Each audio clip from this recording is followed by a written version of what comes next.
Tinokugamuchirai kuHidden Confessions and Secrets Zimbabwe. Pano ndipo panobuda chokwadi chakavigwa. Ngatipindei munyaya yanhasi. Tete, postai as Heidi ndapota. Ndisvitsireiwo nyaya yangu pasina zita. Ndine urombo asi handichakwanisa kurara. Kuromba kwandakaita kwandipedza. Ndiri musikana wekuHarare, ndine makore 26. Ndakakura ndisina chinhu. Takanga tiri vana vevarombo, asi takanga tiine rudo. Ndaisada kuita zvinhu zvisina hunhu. Ndaingoshanda zvangu nehope dzangu. Asi zvinhu zvakatanga kundishungurudza pandakasvitsa 22 years. Shamwari dzangu dzandakakura nadzo dzakatanga kubudirira zvandakanga ndisingagoni kutsanangura. Imwe yacho yakatanga kutengesa mawigi. Pakapera mwedzi akatotenga mota. Imwe yakangobva yaita fame paTikTok neInstagram. Zvekushamisa zviya. Ndaiti ndikavhura status yangu, ndaiona achinzi ari paDubai. Ini ndakanga ndichiri pamba ndichibika sadza nehuni. Hope dzangu dzese dzakatanga kunyungudika. Ndakatanga kunzwa godo risinganzwisisiki. Ndaingotarisa status ndichitadza kunwa kana mvura. Pandakaona mumwe musi shamwari yangu achiposta showroom yake necaption inoti God is good. Ndakachema. Handidi kunyara kutaura zvangu. Ndakachema. Ndakanamata asi hapana chakachinja. Ndakazofonera mumwe mukadzi wandakaona paWhatsApp groups rebusiness. Vanhu vaiti mukadzi uyu anoita zvekuvhura mikana yeupfumi. Ndakamutumira meseji ndikati amai ndaneta nekushungurudzika. Hama dzangu dzese dzakabudirira ini handichazvinzwisise. Akandiudza kuti dai ukaziva kuti upfumi hausi hwekuvhura shopu. Upfumi hunoda kunamatirwa, hunoda zvekupuhwa, hunotengwa futi. Unoda here muripo wako? Ndakanyara kutaura asi ndakazongoti hongu ndinouda. Akanditi ndinofanira kuita ritual diki. Ndinofanira kutora mapfupa embudzi, ropa renhiyo, uye akandipa mashoko ekuti ndinge ndichitaura madekwani ega. Ndakaita zvese izvi. Pasvika 1 week, ndakatanga kuwana makastoma vasiri vemuZimbabwe. Mota dzakatanga kumira pabhotiki yangu. Ndakatanga kuita maorders $1,000 per week. Shamwari dzangu dzakatanga kundibvunza kuti nhaiwe uri kuzviita sei?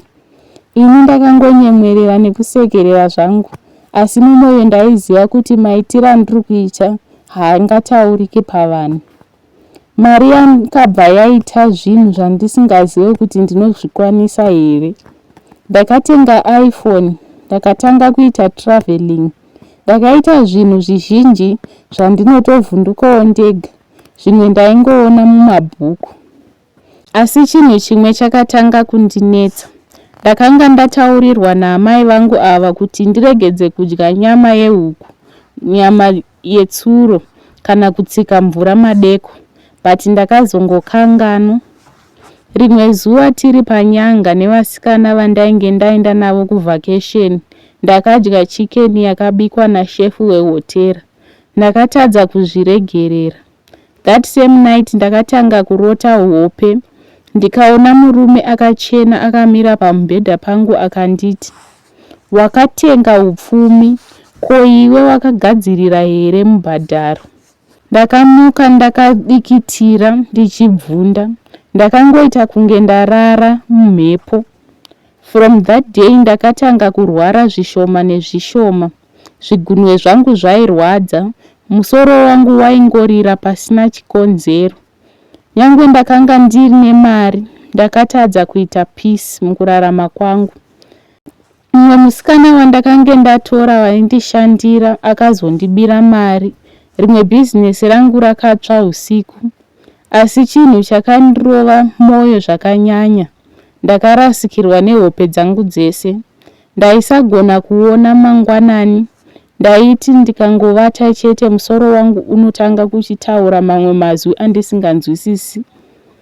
Ndakatanga kufunga kudzokera kuna Mwari, asi ndaigara ndichiita hope dzinoti ukaedza kududza zita raJesu unoerekana warohwa mbama. Ndakaenda kuchechi imwe Sande ndichida kunotsvaga kuti ndibatsirwe kubuda nekubvisa mushonga uyu. Pastor akanditarisa ndokundiudza zita rangu pasina kundiziva kana kudii. Akati, pane munhu ari kuzviparadza nepfungwa dzake, achifunga kuti ari kubudirira, asi ari kunyura zvishoma nezvishoma. Pane chipuka chaakapiwa, zvino chava kugara mumwoyo make. Ndakachema musi uyu hama wee zvisingaperi. Ndakatumira meseji kuna amai vakandipa mushonga ndikati ini ndava kuda kubuda mazviri. Vakanditi ukabuda mazviri, zvawakapiwa zvese zvinodonha nokutsakatika. Hauna kana imwe nzira yepiri yekufamba nayo. Zvino ndiri pakati pehupfumi nerunyararo. Ndaona zvinhu zvinoita sekufara asi zviri rima. Ndinozvibvunza dai ndakamirira nguva yangu, dai ndakatsungirira, ndingadai ndichiri munhu ane hope dzake. Ndine zvese asi handina rugare. Ndiri kutaura izvi kuitira munhu ariko kunze uku ari kufunga kutsvaga mushonga kuti apfume kana kuti zvinhu zvake zvifambe nekukasira. Ndinoti hama yangu, usafamba nenzira iyi. I learned the hard way. Wakarara uine peace is better than wakamuka uine $5,000.